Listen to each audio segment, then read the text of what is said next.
হরে কৃষ্ণ।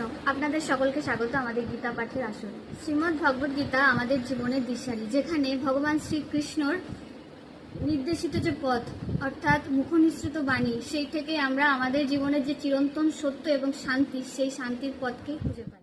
এই পাঠশালায় আমরা শিখব গীতার প্রতিটি অধ্যায় সহজ ভাষায়। কেনই বা কুরুক্ষেত্রের যুদ্ধে অর্জুনকে এই গীতার উপদেশ দিয়েছিলেন আর কিভাবে সেটি আমাদের প্রত্যেকের জীবনে প্রয়োগ করা। চলুন আমরা একসাথে খুঁজে নিই আত্মজ্ঞান এবং কর্মযোগের পথ। আমাদের সঙ্গে যুক্ত থাকুন প্রতিটি দিন নতুন নতুন ভিডিওর সাথে। দৈনন্দিন জীবনে আমরা অনেকে কর্মব্যস্ততার কারণে প্রত্যেক দিন নিয়মিত যে গীতা পাঠ আমাদের অধ্যয়ন করতে বলা হচ্ছে, সেই করে ওঠার সময় পায় না। তো সেই সব কথা মাথায় রেখে আমরা শুরু করতে চলেছি গীতা পাঠের একটা সেশন, যেটাকে আমরা নাম দিয়েছি গীতা পাঠশালা। তো আপনারা যারা প্রত্যেক দিন গীতা পাঠ করতে চাইছেন, তো তাদেরকে এটা একটা সুযোগ। আপনারা যারা চাইছেন কিন্তু করে উঠতে পারছেন, তাদের জন্য মেহুনা।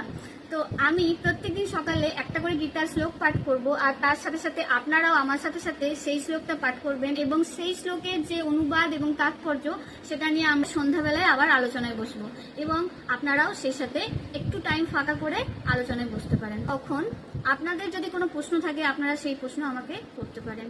আর আপনাদের কাছে আমার বিনীত অনুরোধ যেন আপনারা আমাকে এই সুযোগটা করে দেন। আর তার সাথে সাথে আপনারা আমার এই ভিডিওগুলোকে, আপনারা যদি চাইছেন যে আপনাদের কাছের মানুষজনদেরকেও এই সুযোগ করে দিতে, তাহলে তাদের কাছেও পৌঁছে দেন। আপনারা কৃপা করে এই ভিডিওগুলোকে বেশি বেশি করে শেয়ার, লাইক এবং কমেন্ট করতে থাকুন, যাতে প্রত্যেকের কাছে এই ভিডিওগুলো পৌঁছে যায়। কেন কি আজকালকার দিনে আমরা দেখছি যে ইউটিউব বলুন, ফেসবুক বলুন, সব জায়গাতে বাজে বাজে জিনিসে বেশি ভরে গেছে।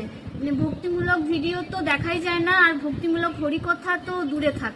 তো এখনকার কথা বাদ দিয়ে পরবর্তী যে প্রজন্ম, সেই প্রজন্ম কি শিখবে সেই কথা মাথায় রেখে যদি আপনারা এইসব ভিডিওগুলোকে বেশি বেশি করে শেয়ার করতে থাকেন, তাহলে তারা ভালো কিছু শিক্ষা পাবে।